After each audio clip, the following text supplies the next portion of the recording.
Good morning everyone, welcome to my channel. আমি শর্মিষ্ঠা। প্রত্যেক দিনের ন্যায় আজও চেষ্টা করব নতুন একটা ঝাঁ চকচকে ব্লগ তোমাদের উপহার দিতে। আশা করি প্রত্যেকটা বন্ধু আমার সাথে পুরো ব্লগটায় জুড়ে থাকবে। আর ভিডিওর কোনো অংশ যদি তোমাদের ভালো লেগে থাকে তো প্লিজ চ্যানেলটা সাবস্ক্রাইব করে আমার পাশে দেখো, লাইক করো, শেয়ার করো, আর অবশ্যই কমেন্ট করতে ভুলো না। মনে রাখবে, একটা লাইক আর একটা কমেন্ট কিন্তু আমাকে অনেক বেশি মোটিভেট করে নতুন একটা ভিডিও বানানোর জন্য।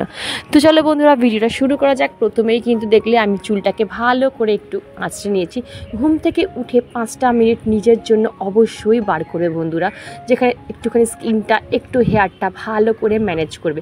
আমি বলছি না ঘুম থেকে উঠে তোমরা কাজল বা লিপস্টিক বা আইশ্যাডো লাগিয়ে ঘুরে বেড়াও, সেটা নয়। চুলটাকে একটু আঁচড়ে নিলে, একটু ময়েশ্চারাইজার লাগালে, একটু ফ্রেশ ওয়াশ দিলে, একটু সানস্ক্রিন অ্যাপ্লাই করলে, যখন দেখবে নিজের স্কিনটা আর হেয়ারটা আয়নার সামনে যখন দাঁড়িয়ে দেখবে চকচক করছে, তখন কোথাও না কোথাও তোমার সেলফ কনফিডেন্সটা আরও বেশি কিন্তু এনহ্যান্স হবে। আমি সবসময় আমার ব্লগে বলার চেষ্টা করি যে যতই তুমি সংসার করো, যতই তুমি সুগৃহিণী হয়ে ওঠো না কেন, নিজের সাথে কিন্তু কখনোই কম্প্রোমাইজ করবে না। সংসার করতে করতে নিজেকে স্যাক্রিফাইস করে দেওয়া, এটা কখনো করবে না। সংসার করতে গেলে অবশ্যই অ্যাডজাস্ট দরকার, বাট স্যাক্রিফাইস কিন্তু করবে না বন্ধুরা। নিজের ওপর খেয়ালটা তোমাকে নিজেকেই রাখতে হবে, অন্য কেউ কিন্তু তোমার কাজের খেয়াল বা তোমার শরীরের খেয়াল রাখবে না। তো কথা বলতে বলতে কিন্তু আমার এখানে অনেকটা ডাস্টিং হয়ে গেল বন্ধুরা। তো চলো বন্ধুরা, দেখতে থাকো ব্লগটা। আছো তো এখন কিছুটা ডাস্টিং ক্লিনিং মোটামুটি কমপ্লিট হয়েছে, আর এখন সবচেয়ে বেশি কষ্ট হচ্ছে ক্লিনিং আর ডাস্টিং করতে। ওই যে ফ্যান অফ করে যে ওই ক্লিনিং করা, ডাস্টিং করা, এটা সত্যি কথা গরমে প্রচণ্ড চাপের হয়ে গেছে। এখন আমি রাতের বেলা ভাবছি যে না, আর আমি ক্লিনিং ডাস্টিং করবো না, যতক্ষণ না বৃষ্টি হচ্ছে আমি যেমন ঘর তেমন পড়ে থাকবো।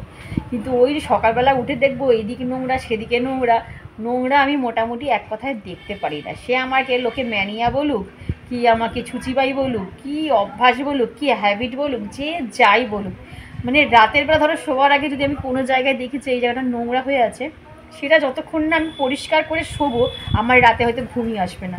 এইরকম একটা হ্যাবিট হয়ে গেছে। তো আমাকে আমার হাজব্যান্ড বলে, বা আমাকে আমার অনেক গুরুজনরা, যে আমার আত্মীয় স্বজনরা বলে, দেখবো তুই কদিন এরকম পরিষ্কার থাকতে পারিস, বা কদিন তুই এরকম খাটতে পারিস।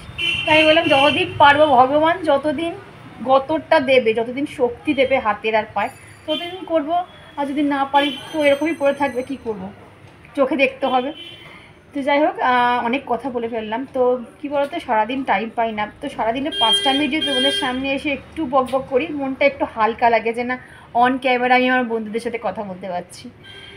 খুব একটা সময় না মনে হয় যে তোমাদের সামনে যদি ফেস টু ফেস আমি কথা বলতে পারতাম, এরকম ধরো ভিডিও কলিং, আমি এখানে তোমরা ওই পাশে, তোমাদের সবাইকে দেখতে পাচ্ছি, তোমাদের সবাই ক্যামেরার সাথে কথা বলতে পারছি, খুব ভালো হতো। আমি জানি তোমাদের মনে অনেক কোয়েশ্চেন রয়েছে, অনেক অজানা জিনিস জানতে চাও। কি জানো তো, সবসময় সব জিনিস না অন ক্যামেরায় বলে উঠতে পারি না। বোঝো, যারা আমার মতন হাউস ওয়াইফ, যারা আমার মতন মিডিল ক্লাস ফ্যামিলি থেকে বিলং করো, তারা জানো নিশ্চয়ই কিছু কিছু জিনিস আছে যেগুলো চেপে রাখতে হয়, সেগুলো ডিসক্লোজ করতে নেই। ডিসক্লোজ করলে কি বলো তো, আরও সমস্যা বাড়ে। তো ওই জন্য আমি না অনেক জিনিস ডিসক্লোজ করতে চাই না, জানো তো। যাই হোক, আর আমি তোমাদের ডিটেলসে কিছু বলছি না। তো আর একটা আমার সাবস্ক্রাইবার বন্ধু, সে আমার কী বলো, ছোটো বোনেরই মতন, ও আমাকে জিজ্ঞেস করেছিল, দিদি আমি অনেক দূর থেকে, বাংলাদেশ থেকে তোমার ভিডিও দেখি, তুমি আমার ইন্সপিরেশান, তোমাকে দেখে আমার অনেক জিনিস সলভ হয়। তো খুব ভালো লাগলো বোন তোমার কমেন্টটা পড়ে। তুমি আমাকে পিসিওডির ওপর পুরো একটা ভিডিও বানাতে বলেছো।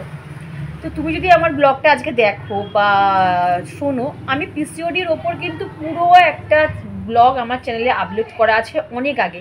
তুমি যদি আমার চ্যানেলটা গিয়ে একবার স্ক্রল করে করে ভিডিওগুলো দেখো, দেখে পিসিওডির ওপর একটা ভিডিও পুরো ডিটেলস আমি বানিয়েছি। তাও আমার অনেক নতুন সাবস্ক্রাইবার বন্ধুরা আমার চ্যানেলে অ্যাড হয়েছে, তারা হয়তো জানতে চাও। আর পিসিওডিটা এখন 100-র মধ্যে 99.99% মেয়েদের কিন্তু হয়। পিসিওডি কিন্তু কিউরেবল নয়, পিসিওডি কখনো যায় না। যদি একবার পিসিওডি হয়ে থাকে, সেই পিসিওডি তুমি কিন্তু কিউরেবল করতে পারো, কিওর করতে পারবে না, সেটাকে তুমি তোমার গ্রিপে রাখতে পারবে, তোমার আয়ত্তে আনতে পারবে, হয়তো সেটাকে বাড়তে দিতে পারবে না। তো যাই হোক, পিসিওডির তো অনেক প্রবলেম আছে, সেটা নিয়ে তোমাদের সাথে আজকে আলোচনা করবো। বাট আমি অন ক্যামেরায় এখন আলোচনা করবো না। অন ক্যামেরায় আলোচনা করতে বসলে আমার কাজে প্রচুর দেরি হয়ে যাবে। তাহলে দেখো কাজ পড়ে রয়েছে আর আমি বকর করেই যাচ্ছি, কারণ এটা অনেক লেন্দি একটা প্রসেস। তো আমি ভয়েস ওভারের সাথে সাথে কাজ দেখাবো, আর ভয়েস ওভার দিতে দিতে তোমাদের সাথে আমি এইটা নিয়ে ডিসকাস করবো। তো ওই জন্য বলছি পুরো ভিডিওটা তোমরা দেখো, তাহলে আমি মিডিলে কিন্তু তোমাদের মানে আমি কিভাবে ট্রিটমেন্ট করেছি বা আমি এখনও স্টিল নাও কীভাবে এটাকে গ্রিপে রেখেছি সেটা নিয়ে ডিসকাস করব। তো ভিডিওটা পুরো দেখো, আশা করি তোমাদের ভিডিওটা ভালো লাগবে। আর ভিডিওটা ভালো লাগলে অবশ্যই চ্যানেলটা কী করতে হবে, সাবস্ক্রাইব করতে হবে, লাইক করতে হবে আর কমেন্ট করতে হবে। তো চলো টাটা।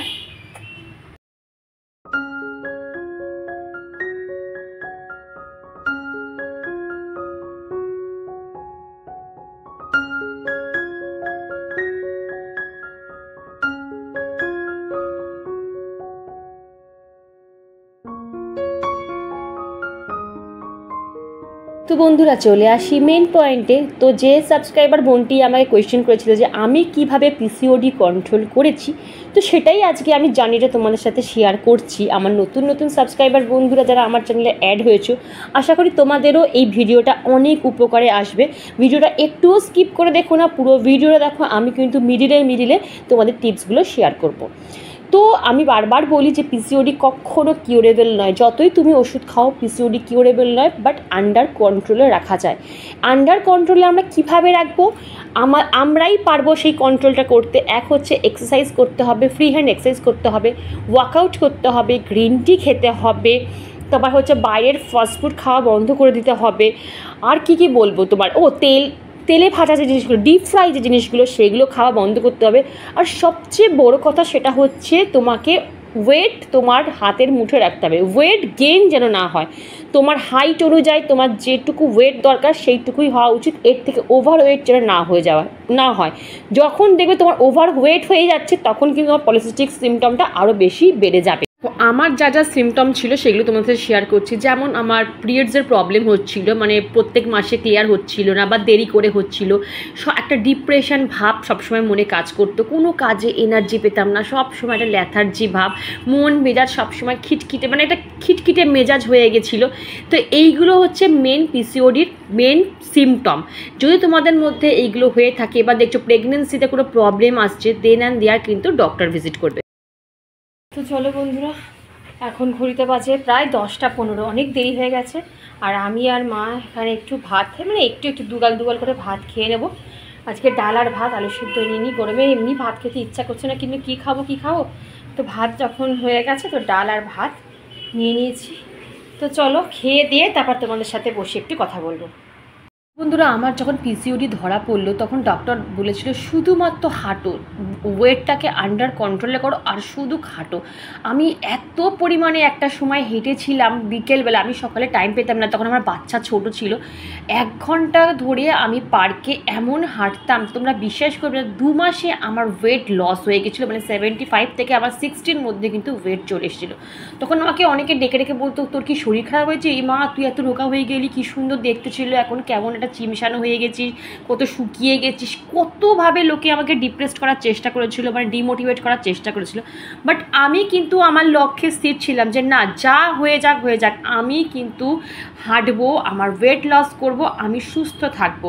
ঠাকুরের কৃপায় এখন আপাতত ঠিক আছি, জানি না আবার কবে বিগড়ে যাব, সবই ভগবানের ইচ্ছা। তো যাই হোক, এইভাবে আমি করেছিলাম। তখন প্রচুর পরিমাণে 2 বেলা করে গ্রিন টি খেতাম, এমনি চা খেতাম না, বাইরের খাবার ফাস্টফুড তো ছুতামই না। মানে কেউ যদি আমার সামনেও খেতো, আমার বমি আসতো, মানে এইরকম দেখে না খেয়ে এমন অবস্থা। তাও তো এখন তুলনামূলক একটু হলেও খাই, একটু হলেও আবার একটু ওয়েটটা আবার বেড়ে গেছে। বেড়ে যাওয়ার ফলে দেখো আবার কিন্তু আমার অনেক রকম সিমটম চলে আসছে, আমি বুঝতে পারছি। তো ওই জন্য আবার আমি টেস্ট করাবো তোমাদের সাথে নিশ্চয়ই সেই গল্প করবো আমি। তো কথা বলতে দেখো বন্ধুরা, এখানে কিন্তু আমার পটলের দোলমা, মানে পটল পোস্ত করবো। পটলটাকে বেশ লাল করে ভেজে নিয়েছি।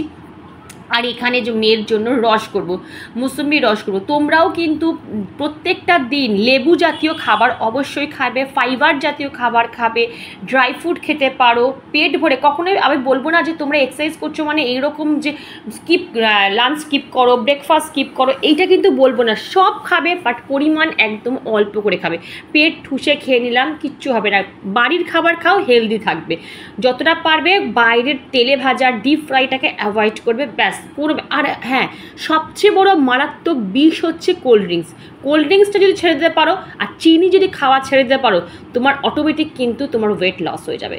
তো বন্ধুরা, 5 মিনিট এবার বসে একটু নুন চিনির জল করেছিলাম, লেবু নুন চিনির জল, সেটাকে খেলাম। এত এত পরিমাণে গরম লাগছে, শরীর এতটা অস্বস্তি ফিল হচ্ছে, মনে হচ্ছে কী বলতো এই পড়ে যাবো মনে হচ্ছে পেছন দিকেও ধাক্কা মারলে আমি বোধহয় ছিটকে পড়ে যাব। ওই জন্য না আমি একটু বসে গেলাম আর ঠান্ডা জল দিয়ে একদম আমি একটু লেবু চিপিয়ে নুন চিনি লেবুর জল করে খেলাম। তারপরে দেখলাম যে আমার না ডাইনিং টেবিলে মুখশুদ্ধিটা একদম শেষ। এটা খাবার পরে আমরা সবাই একটু একটু করে খাই আর ভীষণ ভালো লাগে, মানে মুখটা বেশ টেস্টটা বেশ অন্যরকম হয়ে যায়। তো একটু মৌরি আর তোমরা জানো মিষ্টি দিয়ে আমি মুখশুদ্ধি করে থাকি। তো আবার চলে এলাম রান্নাঘরে এসে দেখলাম আমার টকটা ফুটে গেছে। আমি বাটা মাছের টক করব। আর এই গরমে তোমাদের প্রত্যেককে বলছি টক মাস্ট, কিছু না কিছু আমের ডাল খাও কি মাছের টক খাও যেটা খুশি, বা ঢ্যাঁড়স দিয়ে আম দিয়ে পাতলা করে টক খাও, টকটা খাবে। টক কিন্তু আমাদের শরীর পেট প্রচণ্ড পরিমাণে ঠান্ডা করে। তো যাই হোক এখানে আমার কিন্তু দেখো বাটা মাছের টকটা মোটামুটি হয়ে গেছে, ব্যাস। আর বেশি রান্নাও বাকি নেই। কথা বলতে বলতে কিন্তু আমার অনেকটা কাজ বন্ধুরা এগিয়ে যায়।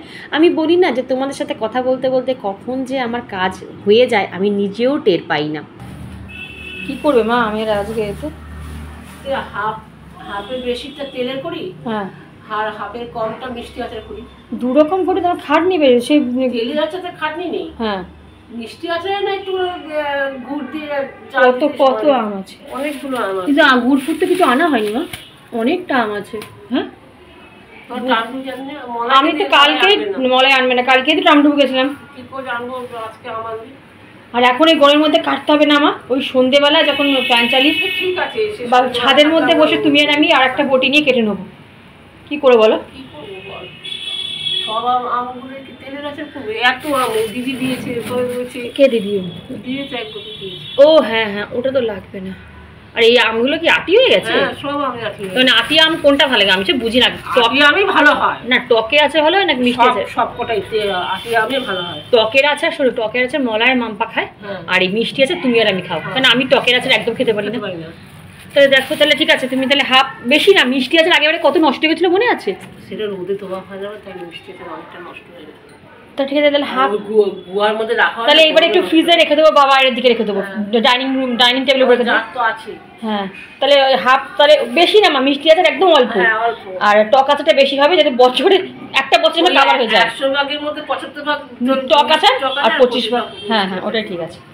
ঠিক আছে এখন ছেড়ে দাও, পরে করো। তো তোমরা দেখতেই পেলে যে মা আর আমার ডিসকাশন হচ্ছে আচার নিয়ে, কিন্তু কি দুর্ভাগ্য বিষয়, এইবারে হাজব্যান্ড আমগুলো এত পরিমাণে মিষ্টি নিয়ে চলে এসেছে যে টক আচার মনে হয় ঠিক মতন করাই যাবে না, মানে সেই টেস্টটাই না আসবে না, কিন্তু করতে হবে কারণ মেয়ে আর হাজব্যান্ড প্রচণ্ড পরিমাণে টক আচার ভালোবাসে। তো যাই হোক কথা বলতে বলতে কিন্তু আমার ঘর তো টিপটপ হয়ে গেছে, আর পাপোশগুলো দেখলে বাইরে থেকে ঘরে নিয়ে এসেছি। তোমরা জানো যে প্রত্যেক দিন আমি নিয়ম মাফিক কিন্তু পাপোশগুলোকে একবার করে ঝেড়ে, ভালো করে ঝেড়ে আমি রোদ খাওয়াই, কারণ পাপোশে প্রচুর পরিমাণে জামস থাকে, সেই পাপোশে পা মুছে আমরা খাটে উঠছি, সোফায় উঠছি, ওই জন্য একবার হলেও বাইরে থেকে ভালো করে পাপোশটা ঝেড়ে একটু রোদ খাইয়ে তারপরে কিন্তু ঘরে নিয়ে আসবে। তো এখানে আবার মা নুন চিনি লেবু দিয়ে জল করছে, এটা আমার জন্য না, এটা হাজব্যান্ডের জন্য। ও আসলেই যাতে ওকে 5-10 মিনিট বসেই যাতে এই জলটা দিতে পারি সেই জন্যই রেডি করে রাখছি। তারপর তালশাঁসও এনেছিল, সেটাকে ফ্রিজে রেখে দিয়েছিলাম। আগের দিনও দেখেছিলে যে ঠান্ডা তালশাঁস খেতে আমার ভীষণ ভালো লাগে, তো সেই তালশাঁসটাকেও একটু ঢুকিয়ে রাখলাম, কিছুক্ষণ পর বার করে কিন্তু আমরা সবাই মিলে খাবো। তো যাই হোক আমগুলোকে এবার ধুয়ে আমি একটু রোদে দিয়ে দিই, জলটা ঝরে গেলে তারপরে আবার আমগুলো তুলে নেব। এইবারে আমার মোটামুটি কাজ কমপ্লিট হয়ে গেছে বন্ধুরা, এইবারে চলে এসেছি আমি আমার রান্নাঘরের কাজ করতে। তোমরা সবাই কমেন্ট করে বলছো দিদি বা শর্মিষ্ঠা কী করে তুমি এত সুন্দর টিপটপভাবে তোমার রান্নাঘর রাখো, বা কী দিয়ে তুমি টাইলস পরিষ্কার করো। আমি তোমাদের বারবার বলি কলিন দিয়েও আমি পরিষ্কার করি, আবার আমি যে কিচেন ক্লিনারটা যেটা নিজে বানাই সেটা দিয়েও পরিষ্কার করি। মানে আমি অনেকবার শেয়ার করেছি, যার মধ্যে ভিনিগার থাকে, খাবার সোডা থাকে, ভিমবার লিকুইড থাকে, ডেটল থাকে, আরও অনেক কিছু, লেবুর ভিনিগার না থাকলে লেবুর রস চিপে দিই। এইগুলো দিয়ে কিন্তু আমি আমার কিচেনটাকে প্রত্যেকটা দিন এইভাবে পরিষ্কার করি। জানি না বন্ধু কদিন করতে পারবো, যতদিন পারবো ততদিন করবো, যতদিন না চিমনিটা আমার আসে ততদিন আমাকে কিন্তু এইভাবেই ডিপ ক্লিন করতে হবে। এবারে দেখো সুইচ বোর্ডগুলোকে একটু ক্লিন করতে এলাম, অনেক দিন সুইচ বোর্ডগুলো ক্লিন করা হয় না। তো আমি সুইচ বোর্ড ক্লিন করার সময় আইদার টুথপেস্ট ইউজ করি, আর না হলে যে আমরা যেটা নেল পলিশ রিমুভার হয় না, সেই নেল পলিশ রিমুভার দিয়ে কিন্তু একটু কাপড়ের মধ্যে বা তুলোর মধ্যে ঢেলে একটু ঘষলেই কিন্তু কালো কালো দাগগুলো পুরো পরিষ্কার হয়ে যায়। তারপরে চলে এলাম কাচাকুচি করতে, কাচাকুচি করে তারপরে স্নান করব, পুজো করব। মোটামুটি এখন কিন্তু অনেকটা বেলা হয়ে গেছে, তো তাড়াতাড়ি করে কাচাকুচি করলাম। তারপর ভাবলাম না আজকে একটু বাথরুমটাও ক্লিন করে নেবো। আর আমি আমার ছোট্ট বাথরুমটা তোমাদের সাথে কোনোদিনও ওয়াশরুমটা শেয়ার করিনি, তো জাস্ট একটুখানি ঘুরিয়ে দেখিয়ে নিলাম যে আমি ছোট্ট বাথরুমটা কীরকমভাবে অর্গানাইজ করে রেখেছি। আর প্রত্যেকটা জায়গায় তোমরা কিছু না কিছু গাছ আমার দেখতে পাবে, কারণ গাছ আমি ভীষণ পছন্দ করি। সব জায়গায় চেষ্টা করি একটা একটা করে মানে অরিজিনাল গাছ বা আর্টিফিশিয়াল গাছ রাখার। আর দেখো এইভাবে আমি ছোট্ট বাথরুমটা কিন্তু অর্গানাইজ করে রেখেছি। অবশ্যই কমেন্ট করে বলবে কেমন তোমাদের লাগলো।